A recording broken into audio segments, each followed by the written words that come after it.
Hola, buenas tardes a todas y todos quienes nos acompañan en esta transmisión. A nombre de la Secretaría de Cultura, a través del Centro Nacional para la Preservación del Patrimonio Cultural Ferrocarrilero, les damos la más cordial bienvenida.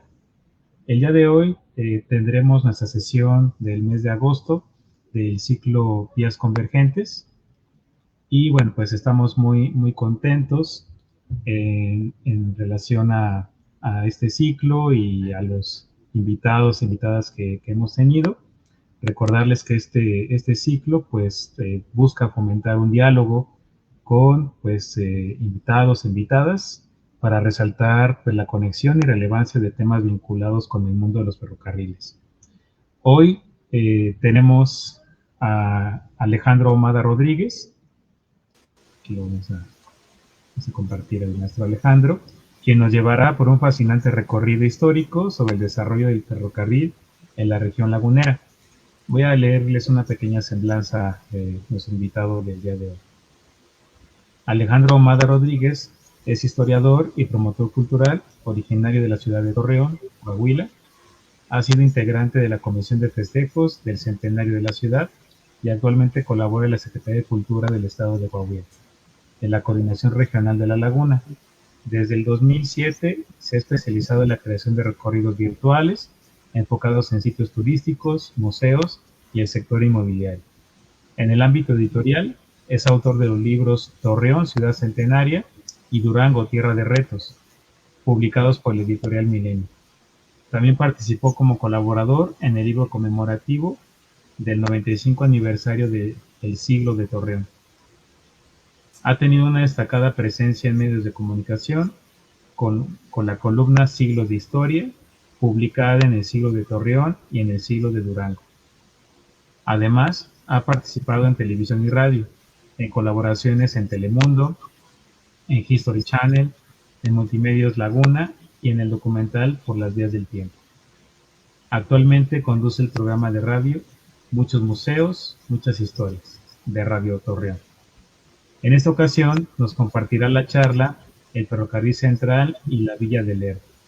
Antes de escuchar la ponencia de nuestro invitado de hoy, aprovecho para recordarles que pueden hacer sus preguntas y comentarios a través de los chats de Facebook del Museo Nacional de los Ferrocarriles Mexicanos y del Centro de Documentación e Investigación Ferroviarias.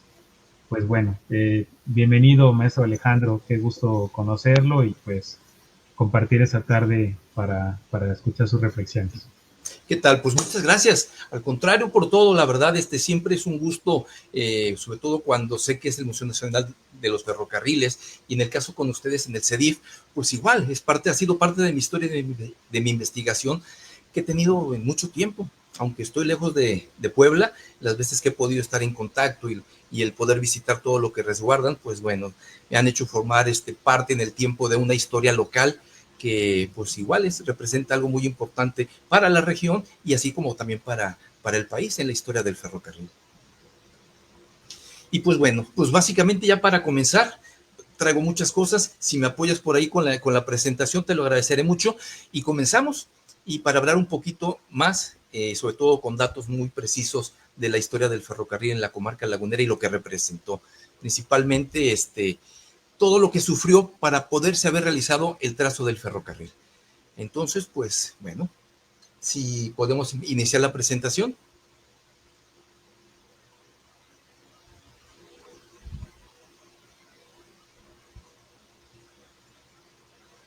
Todavía no se ve. Sí, un segundito, estoy Ok. aquí arreglando una situación.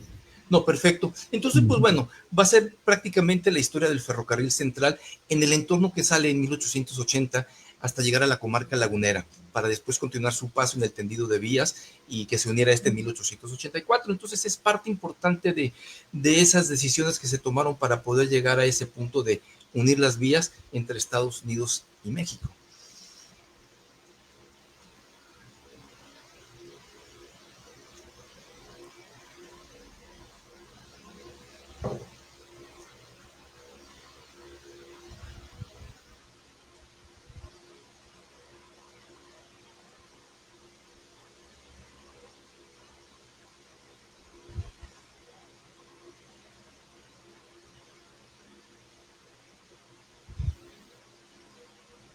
Listo, ya vamos a iniciar.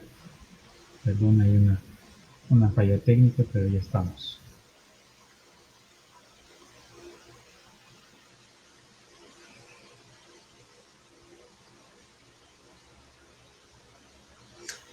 Perfecto, pues ahí está el título de la presentación, el Ferrocarril Central y la Villa de Lerdo. Si quieres, por favor, darle para iniciar. Muy bien.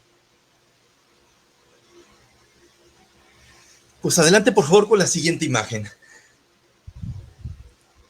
Esta es una imagen icónica, es de las, digamos, más bonitas que me ha tocado encontrar. Básicamente está en Estados Unidos, en la librería del Congreso, que es el ferrocarril central pasando por la Villa de Guadalupe, una de las locomotoras iniciales, prácticamente nueva.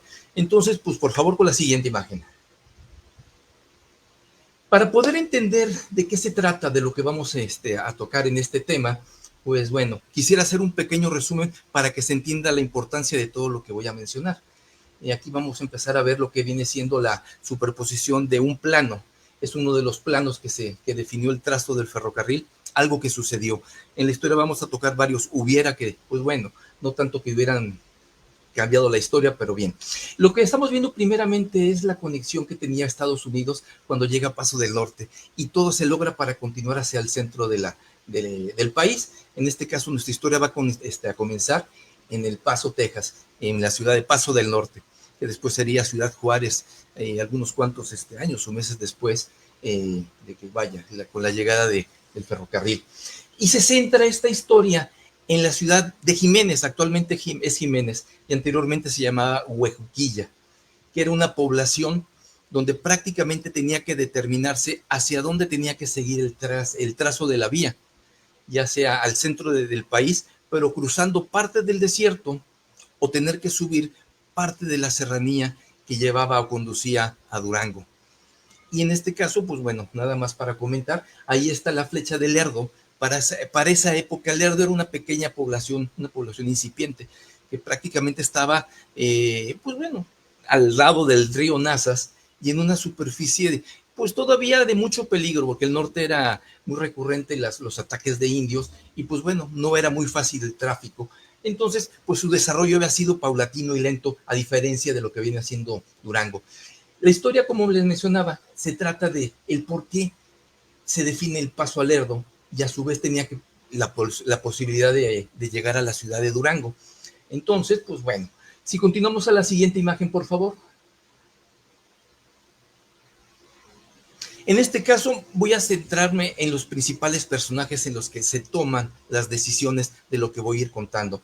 De hecho, son los testimonios y los documentos que a título de cada uno de ellos, pues se fue dejando ya sea en documento, en libros o en diferentes publicaciones oficiales. La siguiente, por favor.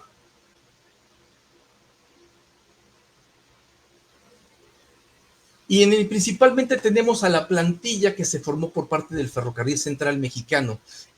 Tenemos a la izquierda a Thomas Nickerson, Robinson, Sebastián Camacho, que fue la parte mexicana, Ramón Guzmán, los ingenieros Morley y Kingman. Y abajito a la derecha también está Simon y el gobernador de Durango. Pues ahí los pongo porque en este caso, pues bueno, todas las fuentes son casi directamente con ellos. Entonces, pues bueno, es el asombro de lo que se logró. Pues básicamente era una animación para el mostrar que el paso del ferrocarril, lo que pudo haber provocado después, antes de, bueno, en el inicio y posterior a él. Por favor, con la siguiente.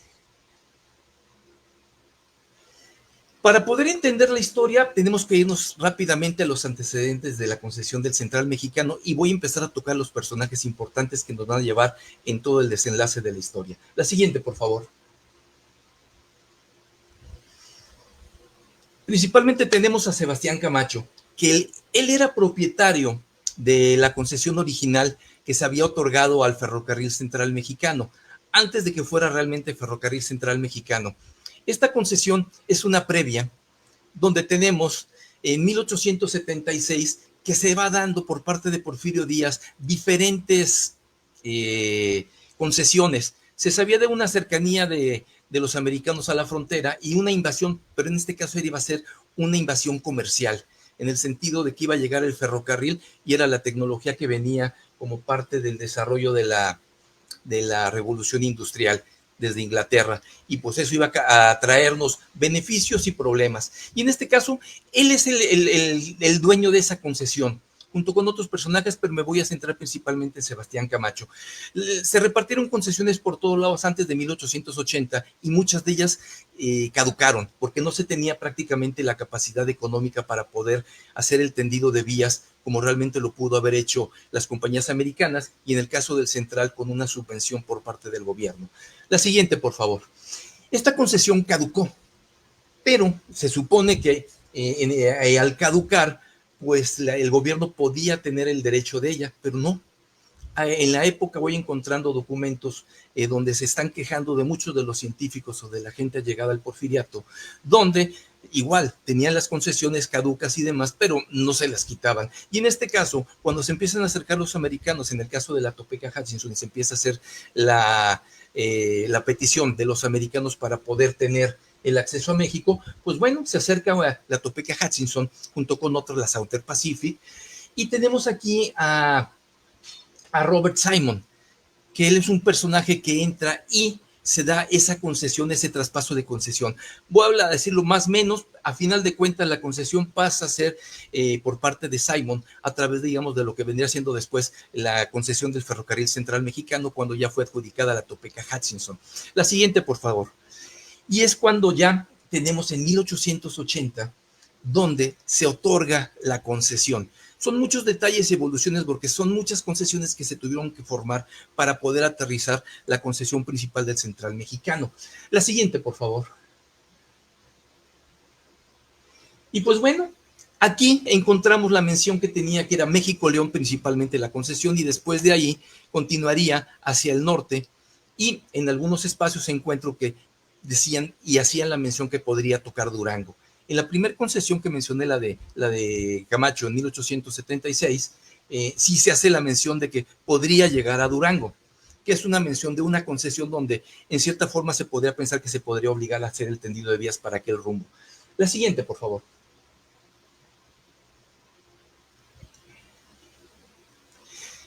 Y tenemos a los representantes. Por favor, la siguiente.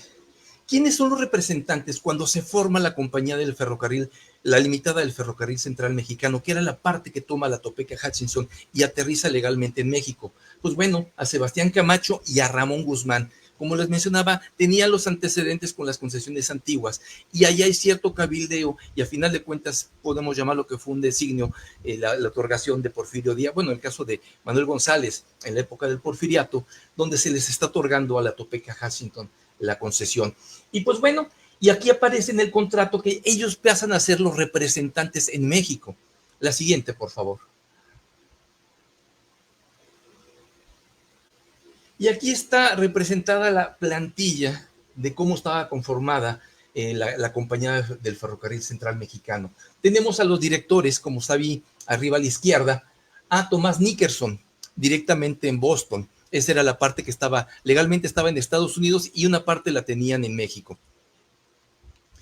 Dentro del listado, si vamos viendo del lado izquierdo hacia abajo, va apareciendo David Ferguson, arribita donde está la parte en rojo marcada, que también él fue, junto con Sebastián Camacho, concesionario de la primera concesión de 1876. Aparece abajo en rojo Sebastián Camacho. Y algunos personajes en México que también estaban allegados y cercanos en el entorno del porfiriato. En el lado derecho, como empleados superiores, encabeza Tomás Nickerson. Más abajo, como tercero, está Simon, que es el que tiene la concesión, y ahí pasa a ser como segundo vicepresidente. Más hacia abajo nos vamos al ingeniero en jefe, que era Morley, que básicamente era el topógrafo, que fue el que se encargó de una gran parte del tendido de la vía y de la designación. Y más abajo, pues obviamente Sebastián Camacho. La siguiente, por favor.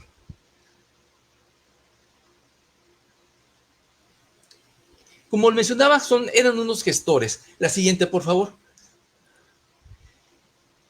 Su función, cuando rápidamente ya es otorgada y toman funciones dentro de la compañía, en la concesión, pues ellos eran la parte que estaban en México donde tenían que ver o definir las partes políticas, las partes en las que tenían que aterrizar o ir suavizando el camino por donde debería de pasar. y posteriormente, cuando ya entraría la cuestión técnica con los ingenieros, con los topógrafos, designando el trazo definitivo, sería la segunda parte. Y aquí Sebastián Camacho y Ramón Guzmán, como pareja dentro de la entidad mexicana, participan en esta historia. La siguiente, por favor.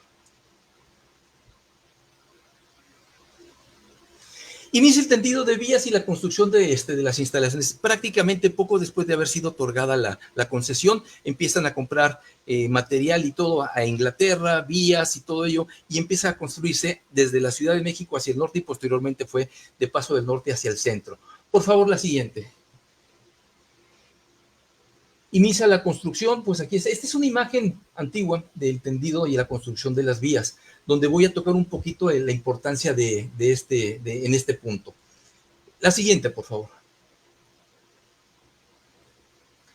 Aquí hay una mención que me llama mucho la atención desde un principio. Muchas veces he escuchado sobre todo las condiciones que se tenían con los trabajadores mexicanos en el tendido de las vías. En el caso de la parte del central, en la división de Chihuahua, de Paso del Norte, como lo menciona en este periódico, pues prácticamente se tenían 1,900 trabajadores. De esos eran 1,000 extranjeros y 900 mexicanos. Y hay una parte que es la que me quería mencionar. Dice, los salarios de unos y otros de 2 pesos diarios. La compañía paga algunos otros salarios de 3 o 4 pesos al día, sin distinción de nacionalidad. Y tenemos el gusto de anunciar que entre los últimos que se encuentran muchos mexicanos que han alcanzado los más altos salarios porque igual sobrepuja en ciertas operaciones a los extranjeros. ¿En qué tiene de importancia de esta? El Ferrocarril Central, tengo datos más o menos que fueron cerca de 10,000 personas las que trabajaron. En el caso específico de la comarca lagunera, del Paso, digamos, de la división en la parte norte, el trato que se tenía con los trabajadores, que a diferencia, como se menciona en otros lugares, pues ahí se nota el precio y el trato que se tenía. Fueron avanzando en algunos de los casos, como bien lo menciona el periódico. Más adelante, en alguna de las memorias técnicas de los ingenieros, me encuentro que también, pasando la comarca lagunera, seguían trabajando prácticamente mexicanos e incluso algunos problemas se tuvieron con algunos americanos. Claro, los problemas con los mexicanos siempre estaban presentes, la impuntualidad y otras cosas, pero bueno, las condiciones laborales eran buenas, en este caso en la división que se estaba construyendo. Por favor, la siguiente. Y hay una parte que quiero mencionar aquí, las cartas. Por favor, la siguiente. ¿A qué me refiero con las cartas? Regresemos a la época de Sebastián Camacho como representante. Cuando mencioné que había un punto de división hacia dónde tenía que definir el trazo la vía, hacia Durango o hacia Lerdo, en el caso de la comarca lagunera, pues encontramos que aún para 1880, iniciando los trabajos, antes de iniciar los trabajos del tendido de vía, la parte como gestores ya la estaban ejerciendo Camacho y Guzmán. Y en este caso, este es un envío de una carta que se le hace al gobernador de Durango, a Gómez del Palacio. Ahí en documentos aparece como Gómez Palacio o Gómez del Palacio. ¿Qué sucede aquí? Pues bueno, como no sabían para dónde iba el trazo, quisieron asegurar y primeramente hacia Durango hacen el envío de la carta donde está Gómez Palacio recién electo como gobernador y en la carta hace mención de que van a necesitar obviamente de su entorno para poder pensar en el tráfico del paso de las vías. A grandes rasgos. La siguiente, por favor. Y unos meses, eso fue en noviembre, y en el caso de diciembre tenemos al otro gestor, a Ramón Guzmán. ¿Qué hace Ramón Guzmán? Prácticamente lo mismo que hizo hacia Gómez Palacio, en el sentido como gobernador, para la laguna. Y aquí, en este caso, ¿qué hace? Pues bueno, el periódico o la nota del periódico lo dice claramente. Y así lo expresa, dice, el ferrocarril central pasará por la villa de Lerdo, estado de Durango, cuyos habitantes están contentísimos a causa de habérselos ofrecido así en la carta el señor Ramón Guzmán. ¿Qué sucedió? Por los dos lados quisieron asegurar. Así lo hizo para Durango Sebastián Camacho y lo mismo hizo para el caso de la región lagunera, sin saber si iba a pasar por ahí, Ramón Guzmán. La siguiente, por favor. Rápidamente cesa y básicamente es el paso de la vía por la comunidad de Lerdo, que prácticamente en comparación a la capital de Durango era un poblado incipiente que no tenía nada que ver porque Durango había sido por mucho tiempo el punto de comercio importante hacia el Pacífico y hacia el norte. Adelante, por favor.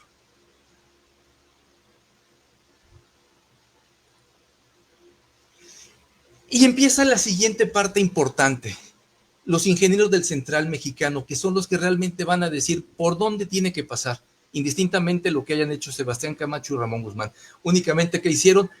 Pues alebrestaron a la gallera, si se pudiera decir en esa forma. Emocionaron a la parte de Durango, que se tenía en un principio el antecedente de que podría llegar el ferrocarril, y para Lerdo una noticia inesperada. La siguiente, por favor. Y pongo esta imagen para más o menos, no tiene nada que ver, pero básicamente son dos contendientes. Del lado derecho, quien alza las manos era Durango, y del otro podemos pensar que era Lerdo. El otro más grande, con una actitud de victoria, y el que está atrás con un teodolito es el topógrafo, que a final de cuentas tiene que definir, porque a final de cuentas lo que se haya hecho en plática no tenía validez alguna. La siguiente, por favor. Y nos vamos a un personaje de lo más importante. Entra ahorita el texto y lo voy a detener, pero quiero decir quién es él. William Randolph Morley. Este ingeniero topógrafo, uno de los más importantes en Estados Unidos, que gracias a él se te dieron muchas vías, pues bueno, él junto con el Ferrocarril Central Mexicano, bueno, con la Topeka Hutchinson, en el primer tramo que se desarrolla hacia Guaymas, él es el encargado, él es el que hace el tendido de vía, y vaya, gracias a él llega el primer ferrocarril que conecta a la costa en el caso de Guaymas. Posteriormente, al terminar esto en 1882, es muy interesante su vida, pero bueno, nada más simplemente hago la rápida mención. De ahí lo manda a llamar Nickerson para participar en el Ferrocarril Central Mexicano. Y empieza a hacer el caminado, el tendido, y estar buscando para ver la mejor opción. Se tenía el antecedente de ir a Durango y la otra opción de llegar por la comarca lagunera. Un antecedente importantísimo por parte del Ferrocarril Central era, como era tan grande el tirado de vía, que muchas veces se quedó sin vía, se acabó lo que había en Estados Unidos, hubo compras en Inglaterra e incluso en Francia, pues bueno, tenían que definir como prioridad que tendría que ser lo más recto posible, lo más barato, lo más plano y con menos puentes y cosas que pudieran subir el costo. El gobierno mexicano estaba haciendo una aportación, una subvención en todo el tendido de vía. Y pues bueno, eso le ayudó al Ferrocarril Central Mexicano, en especial para que se desarrollara. Y al estar haciendo el recorrido de estas vías, pues nos encontramos que muere. Aquí es lo que dice el periódico, que el 3 del corriente, esto viene siendo en enero, el ingeniero del Ferrocarril Central Mexicano, William Randolph Morley, murió de un balazo que se dio en el corazón al dispararse casualmente un rifle en el carruaje que venía para esta ciudad. El superintendente Robinson ha mandado a encontrar el cuerpo y trenes no saldrán hasta mañana para llevarlo a Kansas City. Morley fue uno de los más antiguos ingenieros del ferrocarril. Bueno, ¿qué sucedía aquí? Que a final de cuentas, él tenía que definir si a Durango o a la Villa de Lerdo. Y mientras tanto, la siguiente, por favor.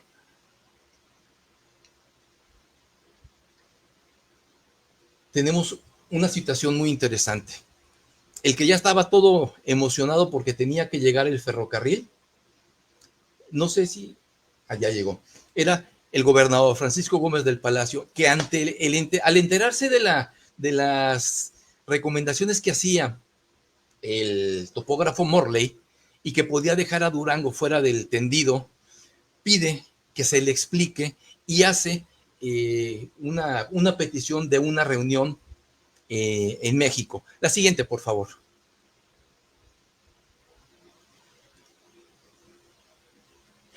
Un favor, ¿puedes regresarla? Me faltó explicar algo importante que en lo visual es importante.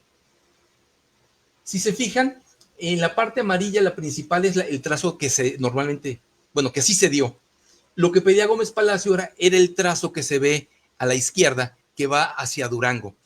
¿Cuál era la importancia? Que la distancia que había era similar a la comarca lagunera, pero lo que le restaba potencia a las locomotoras de aquella época era la altitud, la pendiente de las vías, que en lugar de manejar, por decir una cosa, 20 vagones en plano, la pendiente iba a provocar que la carga se pudiera, para arrastrar, se redujera. Entonces tenía esa cuestión técnica que no ayudaba. La siguiente, por favor. A la muerte de Morley tuvo que haber un reemplazo. Y en este caso, ¿quién fue? Lewis Kingman.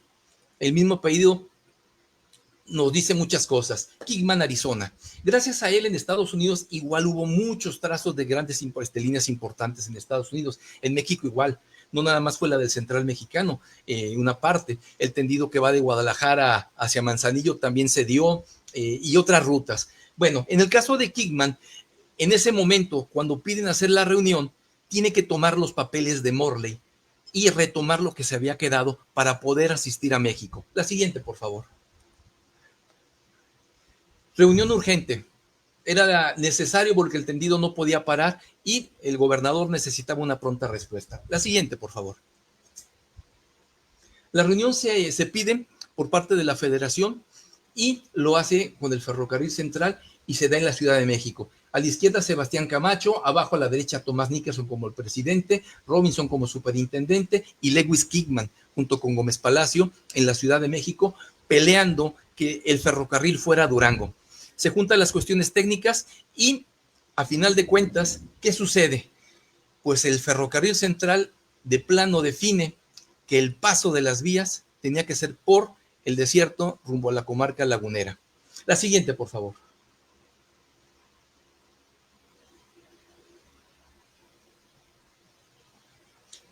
Es lo que estoy mencionando, por favor, la siguiente.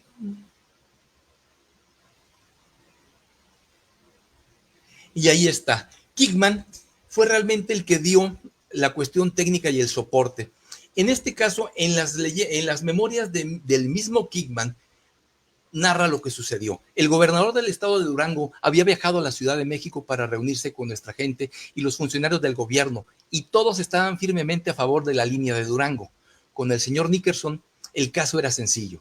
La compañía ferroviaria estaba en sus últimas. No podía reunir finalmente los $5 millones adicionales o más para construir la línea Durango, y se vio obligado a construir la línea más barata o no construir ninguna. Convenció al gobierno que era lo único que podía hacer, por lo que accedieron a regañadientes. Mientras tanto, el gobernador del estado de Durango regresó a casa con su gente y fue acusado de venderse a la compañía ferroviaria, lo cual estaba muy lejos de ser cierto.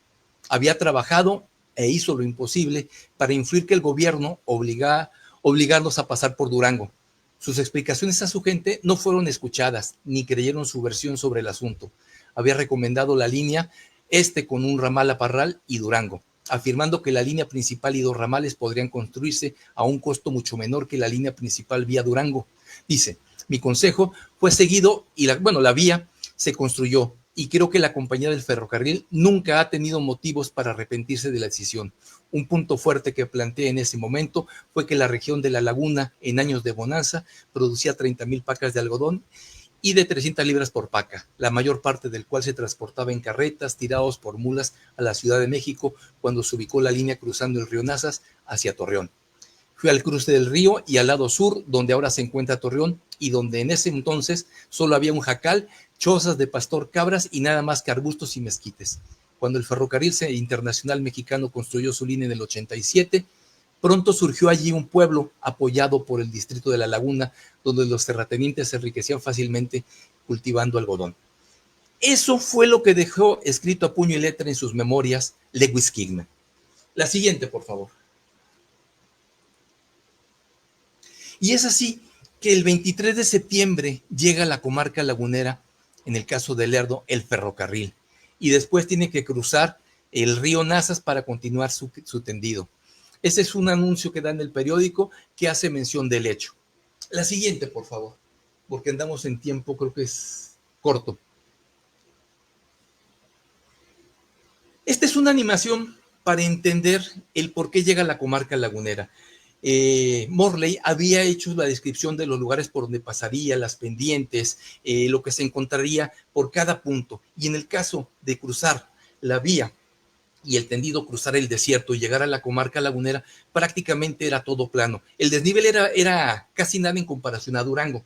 Y aquí estamos viendo una vista de Google, donde la parte más clara viene siendo el área de la comarca lagunera. El acercamiento es en la actualidad Torreón, Gómez Palacio y Lerdo. Y este es un plano que se da en 1885, donde se explica la importancia de haber pasado por la Villa de Lerdo. Había un río, y hay un río que es temporal, que es el caso del río Nazas. Abajo a la derecha es el área de Torreón, que no había nada hasta 1888. Realmente el ferrocarril central, cuando llega a la laguna, a Torreón no le provoca nada, todo es a Lerdo. Este es el trazo que se da y es un área llena de canales de riego, que también le causó muchos gastos al ferrocarril central, los pequeños puentes que se tenían que formar. Y ahorita, siguiendo la animación, ahorita vamos a hacer un paneo donde se va a ver el por qué se definió el trazo.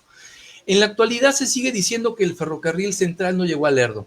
Sí llegó a Lerdo, era el municipio, pero en el trazo, si se fijan, es una línea recta. La población a la izquierda viene siendo Lerdo, a 5 kilómetros de lo que sería la estación, prácticamente dentro del municipio, pero no en el área urbana. Este es el río Nazas, que ese es el trayecto desde donde está la presa Francisco Zarco, es el trayecto controlado del río, y al acercarnos ahorita en el giro, va a aparecer la función más importante para ayudar al puente y cruzar el río Nazas en el caso del ferrocarril. Son dos cerros que a final de cuentas, en una época donde el flujo del agua no estaba controlada, el agua, como así lo vemos en diferentes videos, que llegan lodo arrastrando y todo eso, así era la cuestión del río Nazas. Bueno, ¿qué provocaba este ensanchamiento con los pequeños montículos o con los pequeños cerros? Que era un río controlado, evitaba que se ampliara con la fuerza que llevaba el río y tumbara el puente, que de hecho se hizo un puente provisional y que prácticamente se tuvo que cambiar en el 85 porque el río Nazas provocó daños y vaya, después al tiempo tuvo que mejorar, pero gracias a esos cerros se evitó ese problema. Este es el trazo actual. La primera estación que se tiene en el área de Torreón viene siendo la estación Matamoros, que esa es parte de una historia que se da en 1888, cuando el ferrocarril internacional tiene que definir a dónde llegar. La primera parte importante para esa definición era el ferrocarril central, y gracias a que el trazo del ferrocarril se dio por el centro, por la laguna, pues bueno, pudo provocar su nacimiento posteriormente. Ese es lo que queda todavía de los restos de la estación Matamoros, una estación que funcionó hasta 1887 y 88 como estación principal en el caso de Coahuila, y pues bueno, Lerdo ya tenía su función y en el 85 ya tenía hasta restaurante. La siguiente, por favor. Una parte que complementa la investigación, las cartas de Gómez Palacio. Ya los testimonios que fueron haciendo esta investigación fueron los documentos que mencioné del ferrocarril central, el testimonio de los testimonios de Morley, sus investigaciones, y el de Lewis Kingman. Y en este caso está el caso del gobernador que platica qué tanto le sucedió. La siguiente, por favor. Esta es una carta original de la misma época donde se está narrando ese suceso. Una carta escrita por el sobrino de Francisco Gómez Palacio, donde le está diciendo que simplemente el derecho de vía que tenía, si fuera el caso de haber llegado a Durango por parte del ferrocarril, el gobierno tenía el compromiso de dar una subvención de dinero por más de 1 millón de pesos. Y en este caso, pues al momento de ver la cantidad, el presidente, en este caso Porfirio Díaz, se negó a aportar esa cantidad debido a que las arcas de Durango en ese momento estaban pésimamente manejadas. Entonces fue una circunstancia mayor. Si en la cuestión política se hubieran arreglado, se hubiera pagado y la subvención lo hubiera dado el gobierno, el ferrocarril llega a Durango. La siguiente, por favor. En la misma carta, es un fragmento más de la misma carta, donde el mismo sobrino, que viene siendo el interlocutor, él platicó con Thomas Nickerson, y Nickerson en la carta le está diciendo que platicó con él y todo eso, y la circunstancia económica por parte del gobierno y la situación hacendaria evitaba que Durango recibiera el tren. ¿Qué dice en la carta, tío? Al diablo con ellos. Después de todos los intentos, es una carta personal del sobrino hacia Francisco Gómez Palacio, al gobernador que hizo toda la lucha. Entonces, pues bueno, a final de cuentas, ¿qué termina diciendo? Que Porfirio Díaz cumplió, como está en la parte mencionada, su promesa eficazmente. ¿Quiénes intervinieron en las decisiones? Altos niveles. Desde el porfiriato con Porfirio Díaz, la gente del Ferrocarril Central y el gobernador Francisco Gómez Palacio. La siguiente, por favor.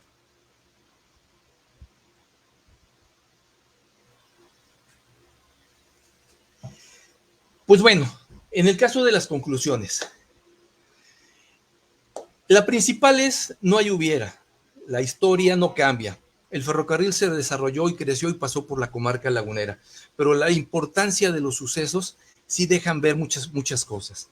En este caso, si el ferrocarril central hubiera llegado de un principio a Durango, Lerdo se habría quedado con un pequeño poblado y como consecuencia, Torreón no nace. Porque la unión del ferrocarril internacional con el central que se daba en Lerdo, eso provoca el nacimiento de Torreón.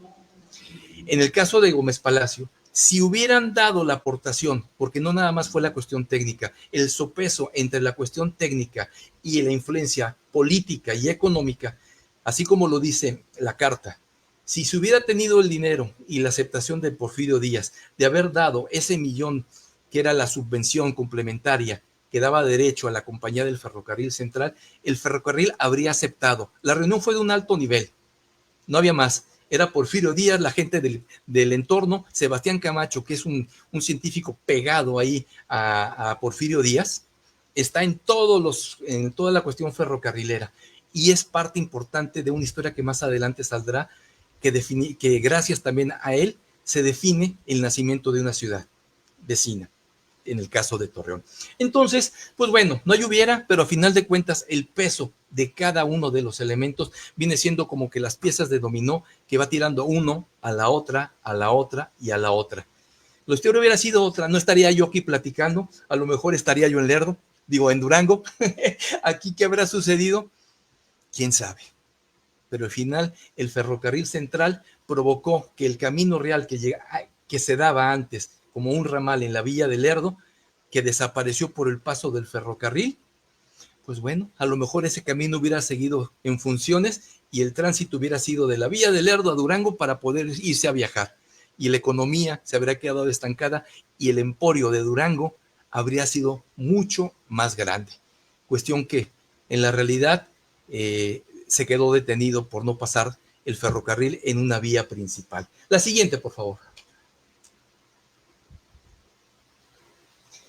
Y pues bueno, a grandes rasgos es una historia llena de muchos datos importantes. Las fuentes son primarias, es la unión de todas estas historias o pequeñas piezas a lo largo de mucho tiempo, prácticamente son 20 años.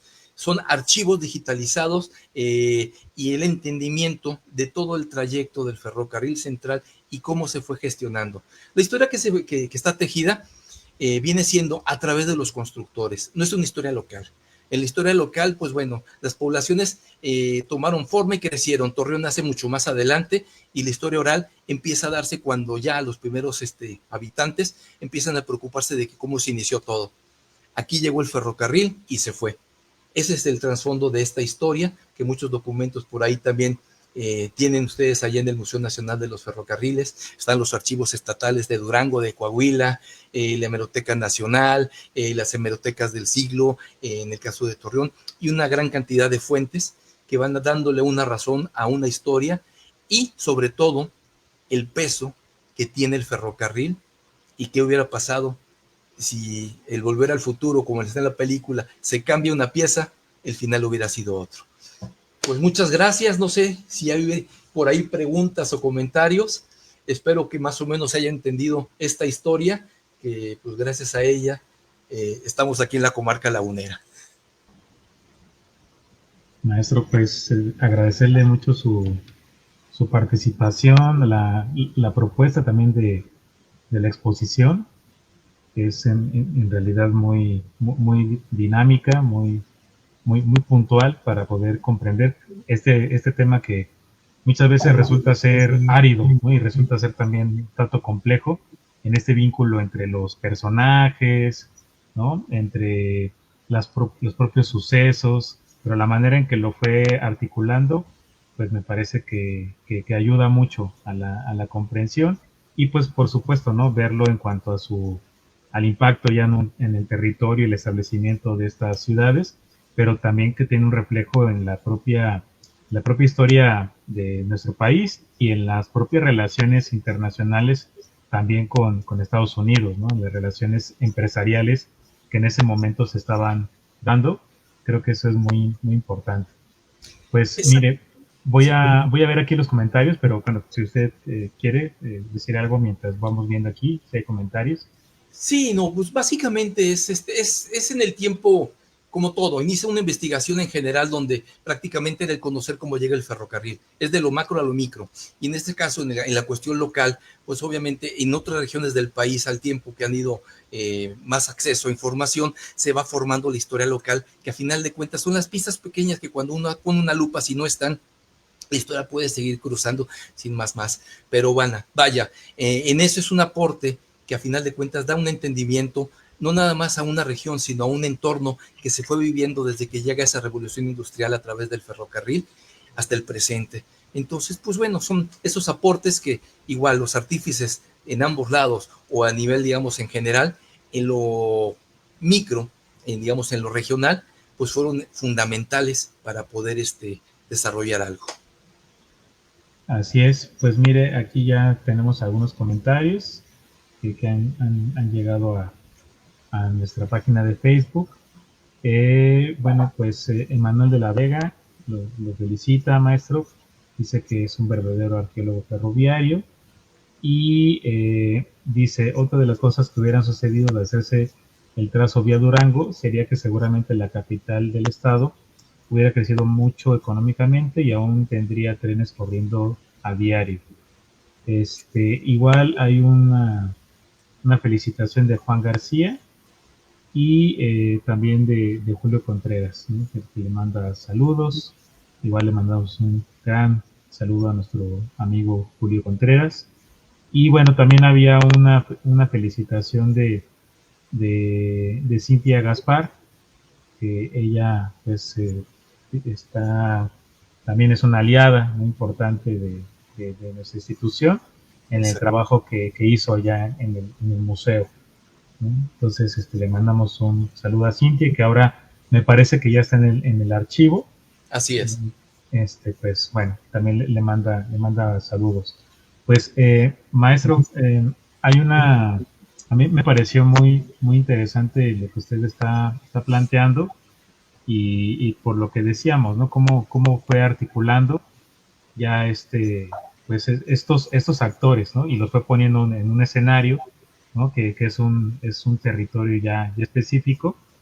Y pues eso me lleva a esas reflexiones que hemos tenido en los últimos meses aquí en el Centro de Documentación, a raíz de volver a revisar, ¿no? los expedientes que hay con respecto a lo que nosotros llamamos las líneas originarias. En este caso, una de ellas pues es el ferrocarril central mexicano, así igual está el ferrocarril nacional y el internacional, etcétera, que en algún momento pues se van a consolidar en nacionales de México, y pues veíamos que hace falta precisamente lo que usted está presentando hoy, ¿no? Una revisión más a detalle y poner especial atención en lo que usted considera como los gestores, ¿no? Porque los gestores de alguna manera fueron los que articularon y los que en esa multiplicidad de posibilidades fueron los que determinaron, ¿no? Algunos aspectos e incluso ya más allá de lo como usted aquí lo fue poniendo en cuanto a actores, bueno, habló de estos gestores y bueno, el papel después de los ingenieros, pero muchas veces los gestores, ¿no? Pues fueron los que fueron delineando, ¿no? El devenir, ¿no? En este caso de las líneas originarias de nuestro país. Entonces, si pudiera, nos hizo un panorama ya de sus resultados, pero si pudiera ampliar cómo usted fue llegando a esta propuesta que hoy nos presenta, que, como le digo, pues me parece muy interesante, y creo que la historiografía de los ferrocarriles tendría que ir apuntando hacia allá, ¿no? Hacia ir ya hacia lo micro, como usted decía, ¿no? Hacia ciertos detalles de ciertos personajes. Tenemos ya cierta claridad con respecto a los panoramas generales, pero eso que usted hace, pues es muy revelador, ¿no? Entonces, ¿cómo fue llegando? Ya nos dijo de las fuentes que ha utilizado, pero ¿cómo fue haciendo este proceso? Bien, pues mira, la parte importante que siento que es la parte ya quirúrgica, aparte de ir conociendo poco a poco la historia, es ir adentrándose la documentación personal de los personajes que participaron. Como lo mencioné, o sea, la historia de Thomas Nickerson, desde dónde viene, Robinson, la conformación, Simon, cada uno tiene muchas cosas que fueron juntándose para poder haber desarrollado la compañía del Central Mexicano. En este caso, Sebastián Camacho, pues igual es un gestor importantísimo, es un brazo derecho. La historia de Camacho por ahí la tengo ya escrita, y vaya, en las fiestas, me lo voy encontrando que en las fiestas de Porfirio Díaz era el que organizaba y pasaba la charola, y ahí al encontrar en los listados de los que estaban presentes, encuentras todos los nombres importantes de muchas calles y de personajes, incluso que en el tiempo, digamos, en cuestiones ya locales, van apareciendo. Entonces, no es más que estar revisando constantemente. Una fuente importantísima son los periódicos, que te van diciendo día a día en los sucesos sociales, económicos, políticos y demás. Entonces, no es más que ir ensamblando cientos o miles de piezas, pero para entenderlas obviamente es tiempo, y empezar a formar y a buscarlas y dejarlas ahí, recordándolas para después ensamblarlas. Entonces, esa es la parte, digamos, más importante. Es una parte que a lo mejor México no la tiene, porque muchos de los documentos se fueron gestando en Estados Unidos, y la apertura que se tiene ahora en la cuestión digital de archivos, que Google ha sido una fuente importantísima en muchos lugares, pues bueno, todo ese aporte de documentos ahí están. Entonces, el ir buscando que la memoria de Kingman, ahí está, que los trabajos de Morley, ahí están. Entonces, vas encontrando y dices, ok, esta pieza va aquí, va para allá, y vas viendo en el tiempo. Por ejemplo, la historia de Gómez Palacio, que aquí es en la cuestión local es muy importante, pues vaya, voy viendo desde eso, la cita se da iniciando en enero, febrero. 2 meses antes se fue en diligencia a México y están haciendo el anuncio en el periódico. Entonces voy viendo, y después voy viendo, siguiendo la historia de Nickerson, y de repente dice, no está ahorita, viajó a México a una reunión importante, y justamente las fechas. Entonces vas ligando. Entonces es esa serie de datos que ya te permiten, ¿cómo se llama?, visualizar, porque un documento no te lo da, ni dos, son muchos. Entonces, aquí puedo hablar de muchísimos documentos que en el tiempo he podido digitalizar, tanto en lo local, en forma personal con diferentes archivos, o lo que ya está en línea. Y así, y un comentario que quería hacer mención también, por ejemplo, para todo esto que estoy diciendo. Ahorita que mencionó, no me acuerdo del de Durango, que muchas gracias por los comentarios y saludos a todos. Cuando habla que hubieran pasado más trenes por Durango, igual y sí, pero aquí la cuestión importante, Lerdo y Torreón se hizo un eje comercial importantísimo, que en 17 años se hizo la tercera ciudad más importante del país, porque todo el flujo, el centro comercial de importación y exportación se daba, cruzaba por ahí. Al momento de que se hubiera llegado a Durango, en planos, cuando todavía no había una visión real por dónde iba a ser el tendido, las especulaciones a distancia y por planos en Estados Unidos daban que la unión del internacional hubiera sido en otra región, no hubiera sido Durango, no habría subido a la sierra.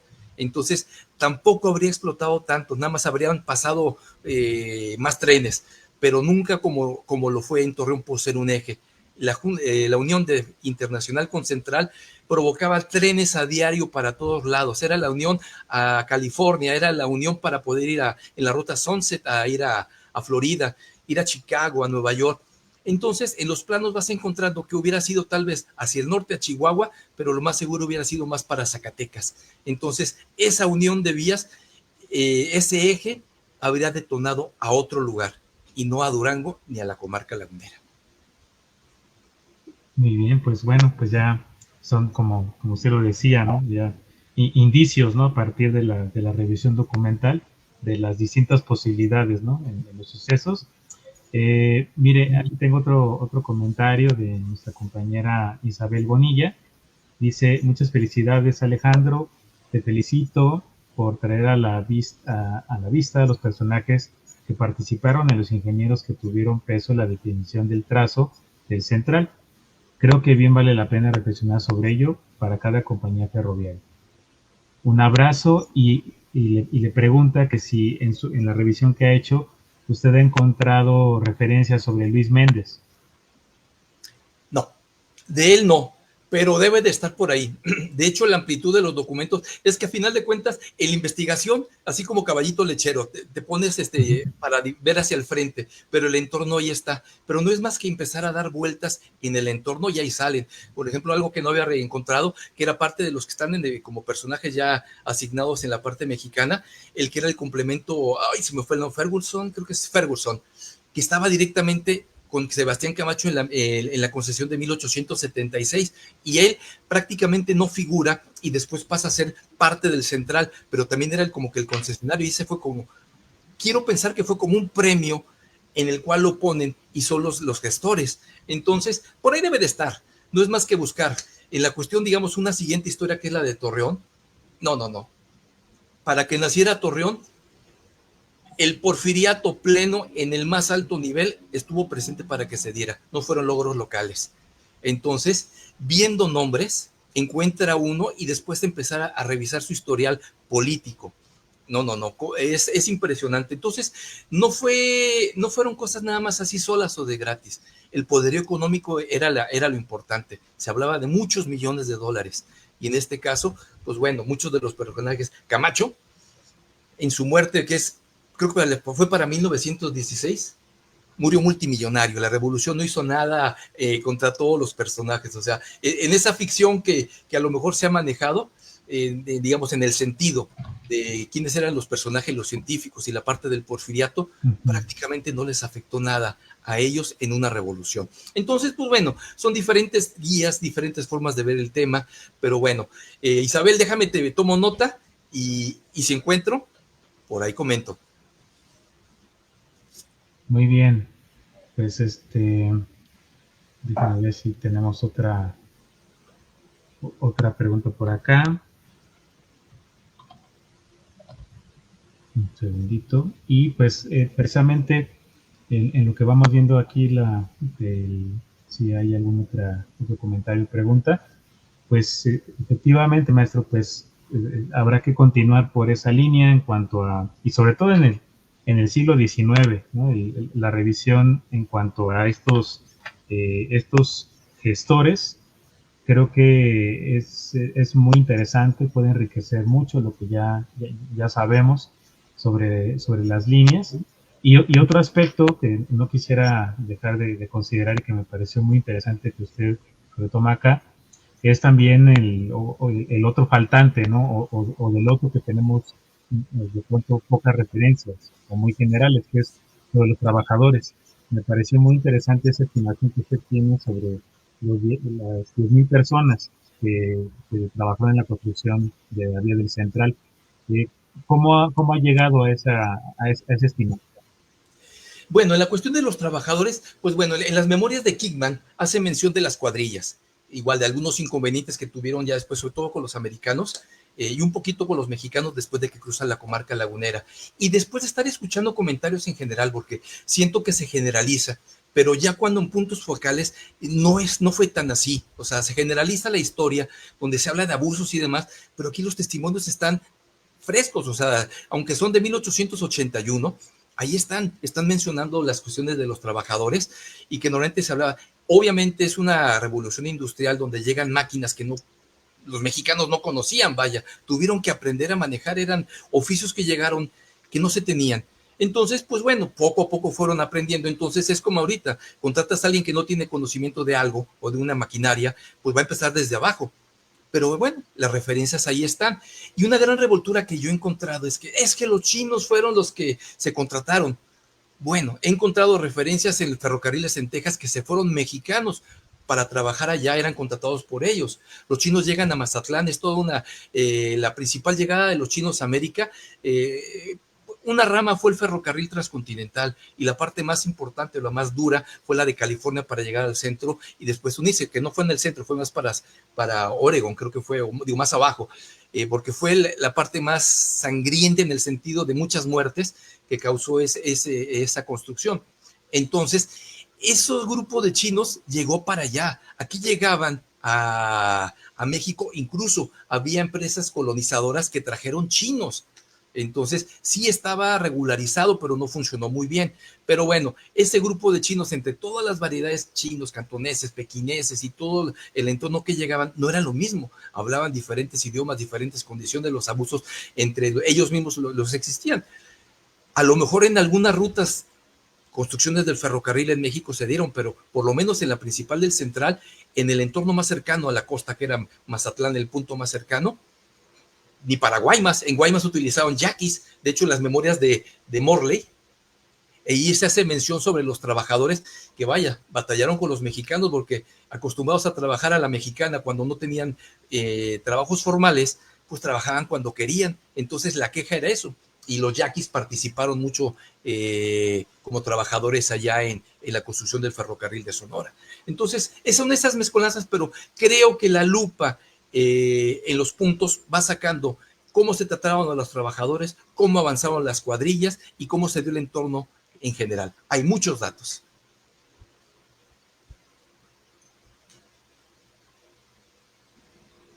Pues muy bien, maestro Alejandro. Nuevamente, muchas gracias por su tiempo, por su exposición y sus reflexiones. Aquí hay otro comentario más, Ecos del Camino, maravillosa presentación. Pues a reserva que usted tuviera algún otro comentario, estaríamos ya terminando esta charla tan enriquecedora. Y pues bueno, aprovechar pues para agradecerle también a quienes nos siguieron desde las redes sociales y pues avisarles de las próximas actividades que tenemos programadas. Tenemos nuestro conversatorio mensual de mujeres en entornos ferroviarios. Tendremos la presencia de Claudia Daus y de Rebeca Ulisk. Ellas son fotógrafas que han hecho pues un trabajo muy importante en entornos ferroviarios desde perspectivas distintas, pero bueno, nos acompañarán el martes 19 de agosto a las 4 de la tarde, justo en el marco del Día Internacional de la Fotografía. Pues también tendremos la próxima semana tendremos una presentación editorial aquí en el museo y pues vamos a mostrar aquí el banner. Tendremos la presentación del libro Ferrocarril y Ciudad, la transformación urbana de Mérida a partir de la introducción de la infraestructura ferroviaria, 1874-1920, de la doctora Leonor Reyes Pavón. Esa fue su tesis de doctorado en el Colegio de Michoacán. Ahora se convierte en un libro y va por la línea de lo que hoy estamos aquí reflexionando con el maestro Alejandro, la influencia del ferrocarril y la construcción de las ciudades, y pues verlo, digamos que ya más en cuanto a la interacción entre sucesos, actores, etcétera. Nos acompañarán Carlos Contreras Cruz y Blanca Sálida Rosas Barrera para comentar. Eso será el jueves 21 de agosto, es entrada libre. Y quienes nos sigan desde Puebla, pues están cordialmente invitados a la 1 de la tarde. Y por supuesto, pues tenemos abierta la convocatoria a la 13ª emisión del Encuentro Nacional de Investigadores del Ferrocarril, que se celebrará del 22 al 24 de octubre en el Museo Nacional de los Ferrocarriles Mexicanos.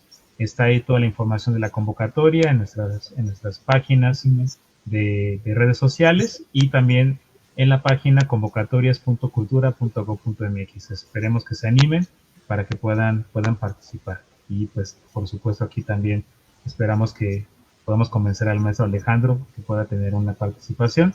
Recuerden que el formato del evento será híbrido, es decir, podrán tener participaciones en presencial aquí en el museo o virtuales. Entonces, pues esperamos sus comunicaciones para poder postularse.